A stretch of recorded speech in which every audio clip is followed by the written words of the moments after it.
Hello everyone, मेरा नाम है अभिषेक और मैं स्वागत करता हूं आप सभी को अपने यूट्यूब चैनल एडीएस में। आज हम लोग फिर से एक बीएससी सेकेंड ईयर के फिजिक्स का एक टॉपिक लेकर आए हैं जो एग्जाम पॉइंट ऑफ व्यू से इम्पोर्टेंट टॉपिक है।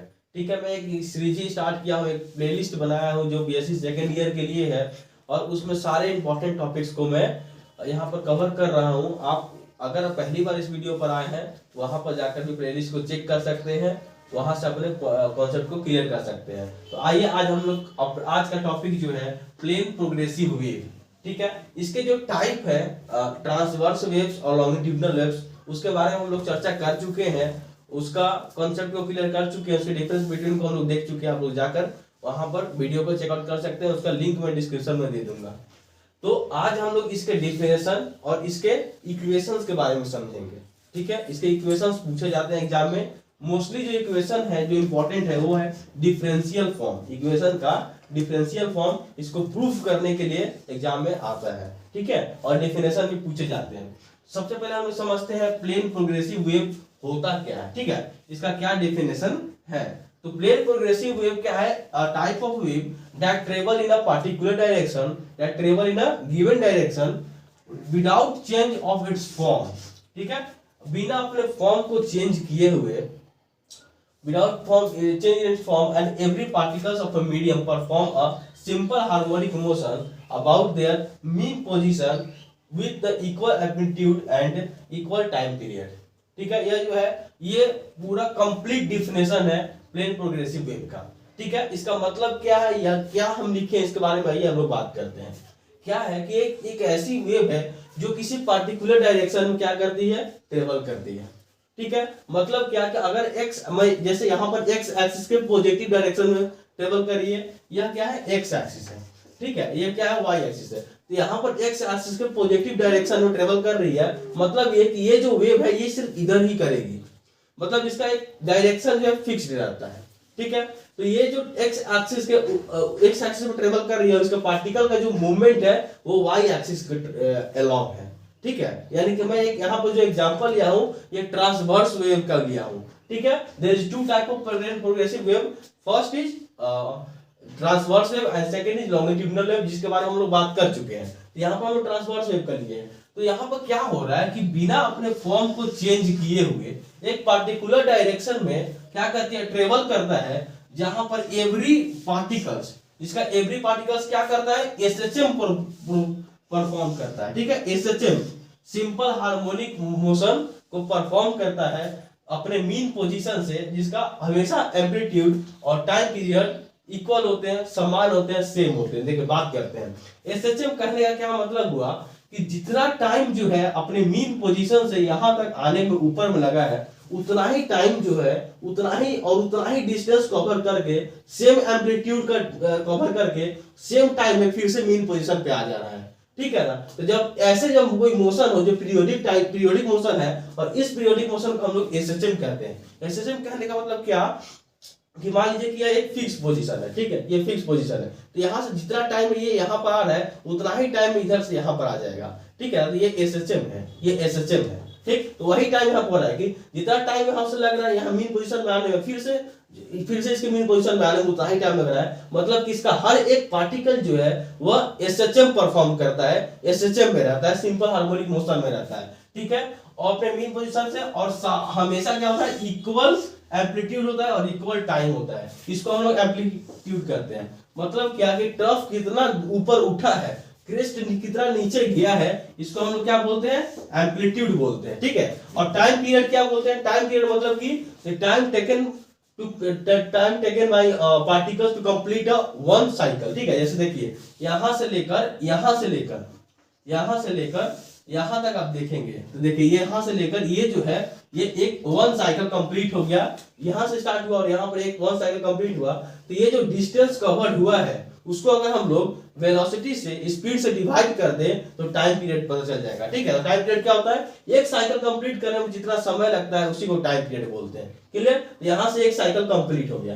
ठीक, तो हमेशा जो है अब अगला जो एक साइकिल और कंप्लीट होगा और जो पहले वाला जो कंप्लीट हुआ था उन दोनों का हमेशा टाइम पीरियड इक्वल होगा। ठीक है, वही चीज यहाँ पर लिखा हुआ है, इक्वल टाइम पीरियड। यानी कि प्लेन प्रोग्रेसिव वेव में जो जो हर साइकिल का जो टाइम पीरियड होता है वह सेम होता है, ठीक है। हमेशा जो एम्पलीट्यूड होता है वह सेम होता है, उसका हर एक पार्टिकल एसएचएम परफॉर्म करता है, वो जो हमेशा क्या होता है बिना अपने अपने फॉर्म को चेंज नहीं करता है, मतलब जितना ऊपर जा रहा है उतना ही नीचे जाएगा, और सेम अगला साइकिल में भी उतना वैसे ही करेगा। तो उस वेव को, हाँ, और एक और इंपॉर्टेंट बात कि हमेशा एक पार्टिकुलर डायरेक्शन में ही ट्रेवल करेगा, ठीक है। मतलब कि अगर इधर ट्रेवल कर रहा है तो बस इधर ही जाएगा, इसका मतलब ये एक्स वाई ये माइनस एक्स में नहीं आएगा, निगेटिव ऑफ एक्स में नहीं आएगा, अगर ये इधर ट्रेवल कर रहा है तो सिर्फ इधर ही आएगा। क्लियर है? यही है प्लेन प्रोग्रेसिव वेव का डेफिनेशन, और क्या है मतलब फिगर से भी मैं समझा दिया हूं। अब आगे बढ़ते हैं, आगे बढ़ने का मतलब क्या है। अच्छा, एक और बात, यहाँ पर लैम्डा का बात की गई वेवलेंथ। जब जब हम लोग वेव का बात करते हैं तो वहां वेवलेंथ का बात आती है। तो जब दो टर्फ के बीच के डिस्टेंस को हम लोग क्या बोलते हैं, वेवलेंथ बोलते हैं। और दो क्रेस्ट के बीच के डिस्टेंस, यहां से जब हम लोग ऐसे नीचे करेंगे तो यहां से लेकर यहां तक, ठीक, ये यहां से लेकर यहां तक क्या होगा, लैम्डा होगा, ठीक, lambda wavelength. Clear? The distance between the two turf या फिर दो क्रेस्ट इक्वल टू लैम्डा, ठीक है। तो यहां से ये डेफिनेशन कंप्लीट होता है प्लेन प्रोग्रेसिव वेव का। A plane progressive wave is a wave that travel in a given direction without change of its form and every particle of a medium perform SHM, मतलब simple harmonic motion क्या होता है बता दिए हैं, about their mean position with equal amplitude and equal time period. Clear?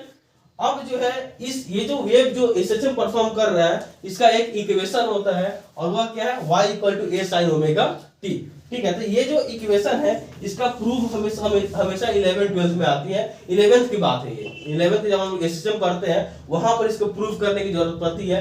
लेकिन अभी हम लोग इसको किस पॉइंट ऑफ व्यू से देख रहे हैं, बीएससी ग्रेजुएशन के पॉइंट ऑफ व्यू से देख रहे हैं, तो ये इसको नहीं पूछता है, ठीक है। इसका जो प्रूफ है यहाँ पर नहीं पूछता है, यहाँ पर क्या पूछता है, इसके डिफरेंशियल फॉर्म को पूछता है, ठीक है। इसको आपको याद रखने की जरूरत है। If you are mentioning this in the definition, then the teacher क्या करेगा कि मतलब उनको लगेगा कि हाँ आपका कॉन्सेप्ट क्लियर है। डेफिनेशन पूछा है तो आप उसको इक्वेशन को लिख सकते हैं, फिगर भी बना सकते हैं, अगर 2 या 3 मार्क्स से आए तो, अगर 1 मार्क्स से आए तो बस आप डेफिनेशन लिख के आगे बढ़िए।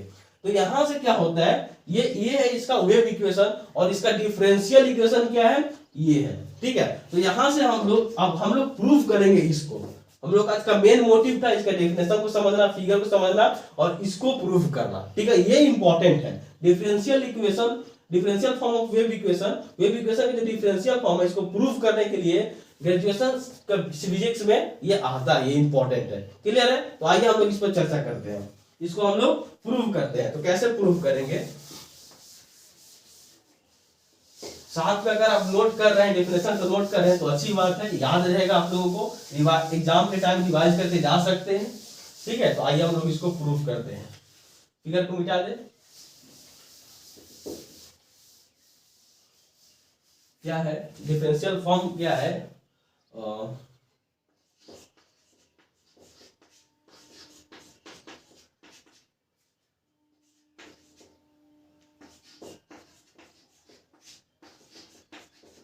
यही हम लोग को प्रूफ करना है। ये एग्जाम में आता है, ये एग्जाम में पूछा गया है, ठीक है। आइए हम लोग इसको प्रूफ करते हैं। सबसे पहले हम लोग जानते हैं, वी नो दैट अभी हम लोग जो यहाँ पे इक्वेशन देखे थे कि y = क्या होता है, a sin omega t minus kx। अच्छा, एक और बात, यहाँ पर माइनस क्यों है, क्योंकि वो x पॉजिटिव x एक्सिस की तरफ वो मूव कर रहा था, जा रहा था। लेकिन अगर वही मूवमेंट पार्टिकल का निगेटिव x एक्सिस की तरफ हो जाता तो यहाँ पर पॉजिटिव हो जाता, यहाँ प्लस हो जाता। क्लियर? ये निगेटिव और ये यहाँ पर निगेटिव और पॉजिटिव x एक्सिस के डायरेक्शन पर डिपेंड करता है कि किस डायरेक्शन में जा रहा है, तो इस बात के लिए क्लियर रहिएगा। तो यहाँ पर हो गया आपका, ठीक है। अब हम लोग क्या करते हैं, यहाँ हम लोग इसको इक्वेशन 1 मान लेते हैं और क्या करते हैं, डिफरेंशिएट,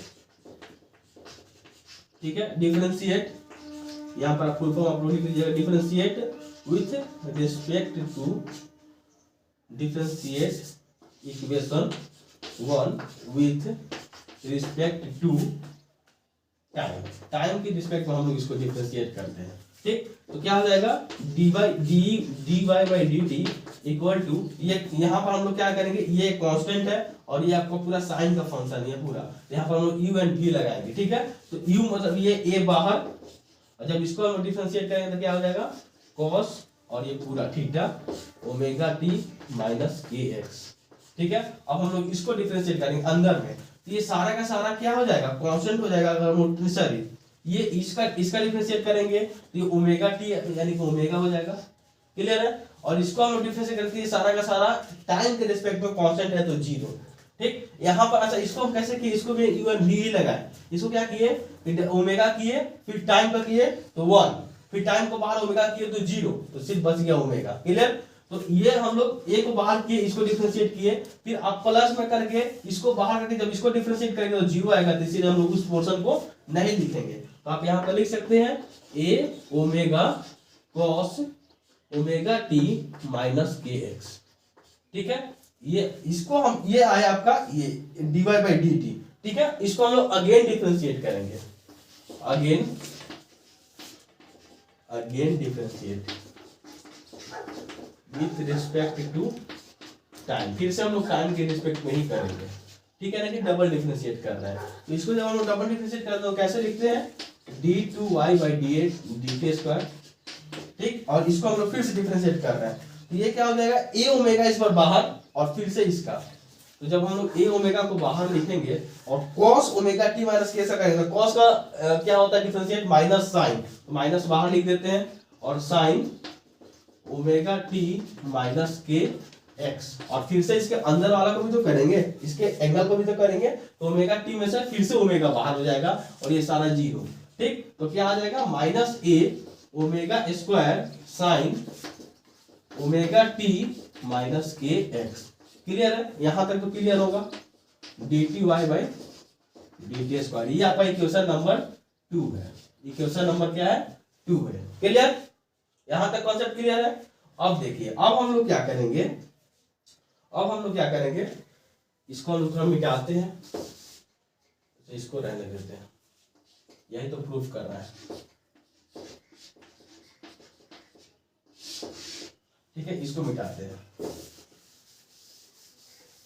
अब इक्वेशन 1 को अब फिर से करेंगे, फिर करिए differentiate equation 1 with respect to x। अब x के रिस्पेक्ट में डिफरेंशिएट ये इक्वेशन 1 को कर रहा है। ठीक है, तो अच्छा ये सब क्यों कर रहा है, यहाँ देखिए यहाँ पर एक x इसको भी डबल डिफरेंशिएट करना पड़ेगा, क्योंकि यहाँ पर देखिए d2y है। ठीक, और यहाँ पर d2 यहाँ पर t स्क्वायर था, तो इसको भी डबल डिफरेंशिएट हम लोग एक फॉर्म में ला दिए हैं, इसको भी हम लोग लाना होगा। देखिए करते हैं, पहले एक बार करते हैं, तो क्या हो जाएगा a sin a cos omega t minus के एक्स। अब हम लोग क्या कर रहे हैं x के टर्म में कर रहे हैं, x के टर्म में कर रहे हैं, तो यहाँ पर क्या हो जाएगा ये सारा का सारा कांस्टेंट रख दिए 0, और यहाँ से माइनस के बाहर होगा, क्यों, क्योंकि x वाला टर्म इसके साथ है, तो यहाँ से आपका क्या हो जाएगा माइनस के बाहर। ठीक है, माइनस के बाहर। क्लियर, तो इसको हम लोग लिख देते हैं माइनस a के cos ओमेगा t माइनस के एक्स। ठीक है, डिफरेंशिएशन में तो आप लोगों को प्रॉब्लम नहीं होगा। क्लियर है, तो ये आपका इक्वेशन क्या है 2 है, इसको आप लोग नोट करके रखिए। ठीक, अब इसका हम एक और डिफरेंशिएट करते हैं इसको। ठीक है, तो फिर लिखेंगे again differentiate with respect to x, फिर से x के रिस्पेक्ट में, ये क्या हो जाएगा d2y बाई dx स्क्वायर, तो d2y by dx square equal to, इसको हम डिफरेंशिएट करने जा रहे हैं फिर से, तो a और k तो बाहर जाएगा, a के बाहर। ठीक है, a और k बाहर, और ये माइनस भी है तो माइनस भी लिख देते हैं। ठीक, और ये cos ओमेगा t माइनस के एक्स को करेंगे तो क्या हो जाएगा cos को करेंगे तो फिर माइनस साइन, तो ये माइनस पहले था, एक और माइनस आ जाएगा cos के कारण, तो ये आपका प्लस हो जाएगा। क्लियर, तो यहां से आपका हो जाएगा साइन ओमेगा t माइनस के एक्स। क्लियर, अब ये फिर से ये तो 0 हो जाएगा, फिर इसका में से माइनस के बाहर हो जाएगा। ठीक है, माइनस के बाहर हो जाएगा, तो अब देखिए सॉरी माइनस के, यहां से क्या हो जाएगा ये k इंटू के हो जाएगा a के square sine omega t minus के एक्स और यहाँ पे माइनस, ये वाला माइनस, ये तो पहले से माइनस प्लस हो चुका है, ये फिर से माइनस आ गया, तो ये आपका आ गया थर्ड इक्वेशन। तो देखिए यहाँ पर क्या है, सेकेंड इक्वेशन है d2y by dt square equal to minus A omega square sine omega T minus k, और यहाँ पर थर्ड इक्वेशन है d2y by dx square equal to minus A k square sine omega T minus के x. यहाँ तक clear है। अब हम लोग क्या करेंगे, इस पोर्शन को मिटाएंगे और यहाँ पर लिखेंगे, यहाँ पे लिखेंगे फ्रॉम इक्वेशन, साथ में लिखते चल रहे हैं, समझ रहे हैं तो अच्छी बात है, अगर नहीं समझ रहे हैं तो वीडियो को पीछे करके समझ सकते हैं। तो यहाँ पर क्या है, फ्रॉम इक्वेशन 2 and 3, हम लोग 2 and 3 से क्या देख सकते हैं, 2 and 3 से हम लोग क्या देख सकते हैं। अच्छा आप लोग अगर ध्यान से देखेंगे, चलिए पहले हम क्या करते हैं कि इसको लिखते हैं, ठीक है, d2y by dt square, clear. ये अब देखिए आप लोग, अगर आप लोग ध्यान से देखेंगे तो ये क्या है, इसको लिख ही देते हैं फिर आपको समझ में आएगा। ए ओमेगा, ये अगर हम लोग लिखना चाहें तो omega square minus A sine omega,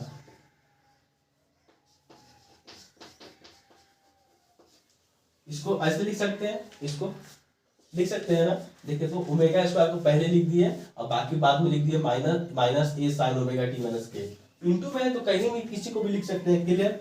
अब क्या कर रहे हैं, अब देखिए यहां से अगर इसको हम के स्क्वायर को इधर कर दें, ठीक है ना, अगर ये के स्क्वायर को हम क्या कर दें, इधर कर दें, ठीक है, तो इधर क्या है, मल्टीप्लाई में है, इधर आकर क्या हो जाएगा, डिवाइड हो जाएगा, तो यहाँ पर ये हो जाएगा d2y बाई dx स्क्वायर, और यहाँ पर 1 बाई के स्क्वायर हो जाएगा। अगर हम लोग इस के स्क्वायर को इधर कर दे तो इधर मल्टीप्लाई में है, इधर आकर डिवाइड में, तो ये इतना इक्वल टू क्या हो जाएगा, यहाँ से के स्क्वायर हटा दीजिए, क्लियर, यहाँ से के स्क्वायर हटा दीजिए, देखिए तो ये इतना equal to 1 by K square d2y by dx square equal to क्या हो जाएगा, minus A sine omega T minus K, ठीक है, minus A sine omega T minus के X, minus A sine omega T minus के X. तो यहाँ ये इक्वेशन आपका 3 हो जाता है, ठीक है। यहाँ पे देखिए आपको समझाते हैं, अगर उस के एक्स स्क्वायर को हम लोग, उस के एक्स स्क्वायर को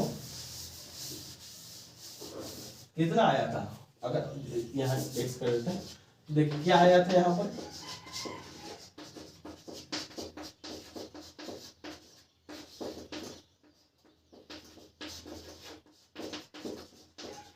ये आया था ना, ठीक है। अब इसके स्क्वायर को इधर करते हैं तो उधर मल्टीप्लाई में, इधर आकर डिवाइड में,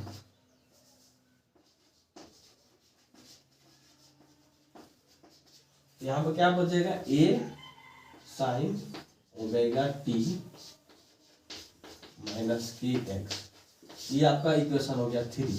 अब इक्वेशन हो गया, अब ज्यादा, अब तो समझ में आ जाएगा। अब ये देखिए इसके बड़ा, इस यही सेम चीज है ना यहाँ पर, है ना, तो इक्वेशन 2 ये था, ठीक, इक्वेशन 2 ये है। अब इक्वेशन 2 में अगर हम लोग इक्वेशन 3 रखते हैं, ये देखिए ये minus A sine omega T minus के X, minus A sine omega T minus के एक्स, क्लियर। तो इसको जगह पे ये आरएचएस और एलएचएस पर, तो हम लोग इसको रख सकते हैं उसके जगह पे, इसके जगह पे देखिए तो ओमेगा स्क्वायर, अब इसके जगह पर हम लोग ये रख सकते हैं ना 3 इक्वेशन से, तो आपका क्या हो जाएगा 1 by K square d2y by dx square रख सकते हैं, क्लियर। यहाँ तो कोई दिक्कत नहीं होगा।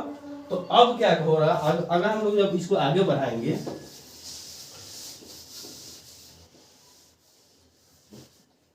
इसको हम लोग आगे बढ़ाएंगे तो क्या हो जाएगा, एलएचएस क्या है उधर, एलएचएस आपका है d2y बाई dt स्क्वायर। अब देखिए ओमेगा स्क्वायर और के स्क्वायर को हम लोग एक साथ लिख लेंगे, ठीक है, के स्क्वायर, क्लियर, ठीक है। और यहाँ पर क्या हो जाएगा आपका d2y बाई dx स्क्वायर, ठीक है। ये दोनों कांस्टेंट है, ठीक है, ये दोनों क्या है, कांस्टेंट है। जब दोनों कांस्टेंट है तो हम लोग एक कांस्टेंट लिख लेते हैं और d2y बाई dx स्क्वायर, ठीक। तो यहाँ पर क्या हो जाएगा d2y बाई dt स्क्वायर। देखिए हम लोग यहाँ पर प्रूफ कर लिए, ये बहुत ही एक देखिए दोनों सेम है ना, दोनों सेम है। तो यहाँ से ये कैसे है डिफरेंशियल इक्वेशन, सबसे पहले हम लोग जो मेन इक्वेशन था वेव का y equal to A sine omega T minus के एक्स, उसको हम लोग टाइम के रिस्पेक्ट में 2 बार डिफरेंशिएट करेंगे।